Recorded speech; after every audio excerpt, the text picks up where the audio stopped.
जय हिंद दोस्तों, स्वागत है आप सभी का आपके अपने यूट्यूब चैनल जैकपुर पे। तो आज के इस वीडियो में हम आपको डिस्कस करेंगे कि क्लास 10th का जो हिंदी का आज एग्ज़ाम होने वाला है, तो उसमें ये प्रीवियस ईयर क्वेश्चन जो है वो काफ़ी महत्वपूर्ण रोल निभाएगा। क्योंकि ये जो क्वेश्चन सेट किया जा रहा है, ये आप लोगों का मतलब कि जिला लेवल सेट किया जा रहा है। तो ये लोग क्वेश्चन लाएँगे कहाँ से? प्रीवियस ईयर को ही उठाएँगे, ठीक है?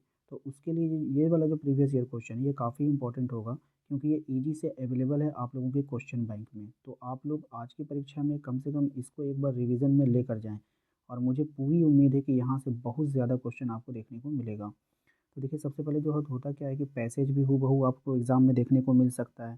तो यहाँ पर आप लोग पैसेज को पढ़ लीजिएगा, हम डायरेक्ट क्वेश्चन आंसर आपको दिखा देते हैं।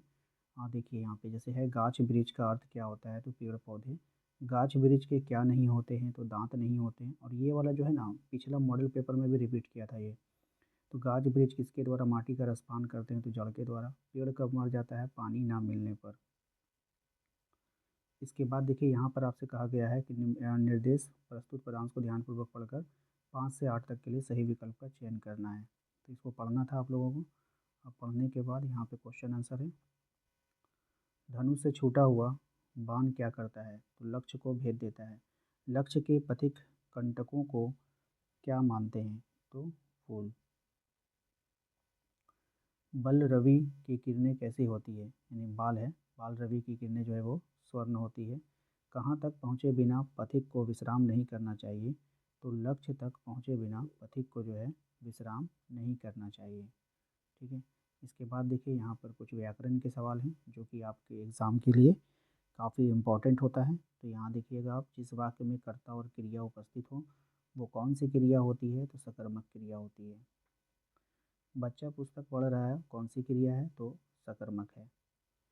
किसान खेत जोत रहा है, इसमें क्रियापद कौन सा है? तो जोतना जो होता है वो क्रियापद होता है।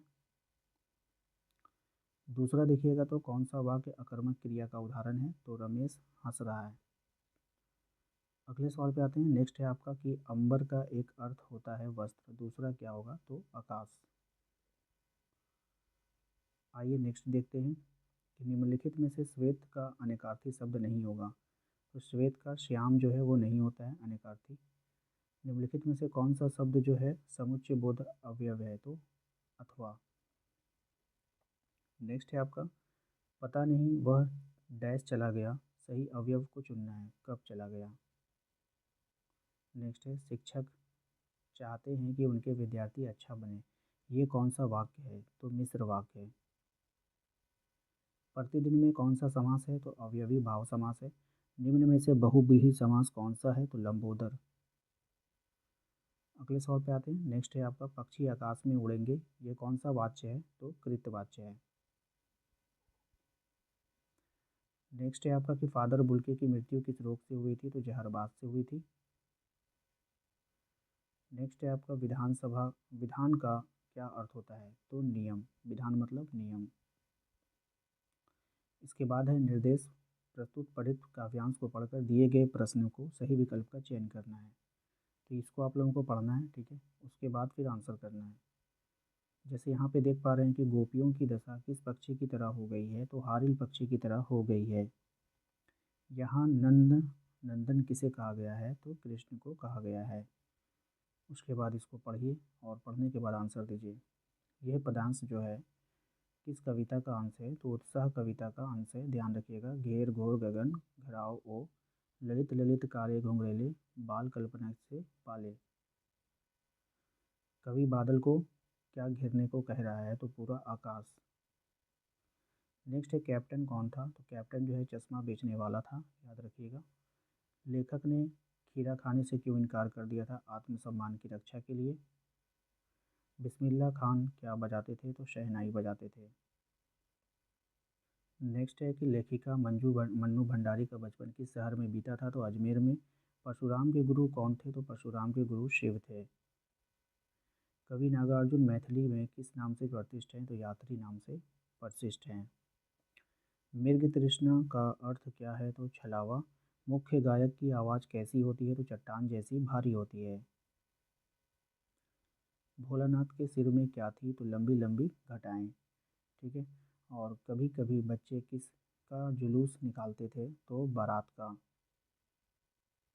नेक्स्ट है आपका जॉर्ज पंचम की लाट कहाँ स्थित थी? तो दिल्ली में। गंगटोक नगर किस राज्य की राजधानी है? तो सिक्किम की राजधानी है। इसके बाद आपको सब्जेक्टिव के क्वेश्चन को देखना होगा, ठीक है। तो यहाँ पर अगर आप देखेंगे सबसे पहला प्रश्न है सब्जेक्टिव के कि हंसी भीतरी आनंद कैसे प्रकट करती है। ये जो हंसी होती है, खुशी होती है, वो कैसे प्रकट करती है। तो आप लोग इसका स्क्रीनशॉट ले लो। अगर हम ज़्यादा पढ़ेंगे तो वीडियोस काफ़ी लंबा होगा, तो आप स्क्रीनशॉट लेते चलिए। उसके बाद देखिए ये वाला सवाल भी काफ़ी अच्छा है। पुराने समय में लोगों ने हंसी को क्यों महत्व दिया था? तो इसको भी आप लोग स्क्रीनशॉट ले लीजिए, या नहीं तो इसको आप रीड कर लीजिए। नेक्स्ट है डॉक्टर हसफ्लिंट ने एक पुस्तक में हंसी के बारे में क्या किया। ये इतना इम्पोर्टेंट नहीं है। एक अंग्रेज़ डॉक्टर ने क्या कहा, ये भी इम्पोर्टेंट नहीं है, ठीक है।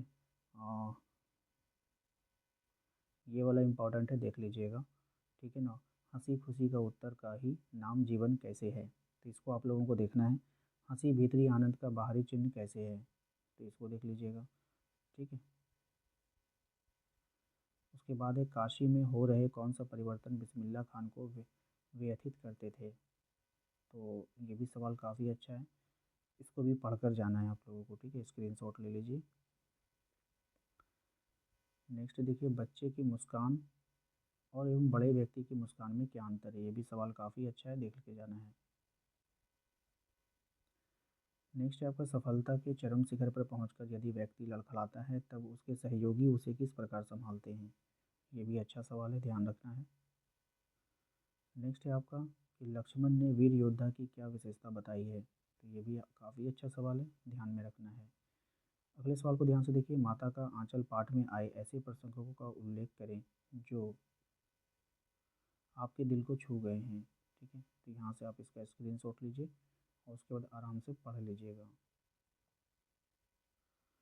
नेक्स्ट है आपका ये सवाल काफ़ी अच्छा है कि गंगटोक को मेहनतकश बादशाहों का शहर क्यों कहा गया है। तो ये भी सवाल काफ़ी बार एग्जाम में पूछा गया है, तो इसका ध्यान में रखना है आपको। बात करते हैं पत्र लेखन की। तो ये सब मैंने आप लोगों के व्हाट्सअप चैनल में डाला था, बहुत सारे क्वेश्चन आंसर। अगर आपने हमारे व्हाट्सअप चैनल को ज्वाइन नहीं किया है तो लिंक हम डिस्क्रिप्शन में डाल दे रहे हैं, वहाँ से ज्वाइन कर लीजिएगा। ये सब मैंने ऑलरेडी वहाँ पे डाल रखा है, इसका स्क्रीनशॉट लेने की आवश्यकता नहीं है। लेटर को मैंने डाल दिया है, लेख को डाल दिया है, ठीक है। और ग्रामर के कुछ क्वेश्चन भी मैंने वहाँ पे डाल रखा है, तो वहाँ से आप लोग वहाँ से ले सकते हो। आशा करते हैं आप लोगों को आज का ये वीडियो पसंद आया होगा। वीडियो अच्छा लगा है तो लाइक करके चैनल को सब्सक्राइब कीजिए। घंटी वाले आइकन को प्रेस कर लीजिएगा ताकि आने वाली हर एक वीडियो का नोटिफिकेशन आपके मोबाइल पे जाता रहे।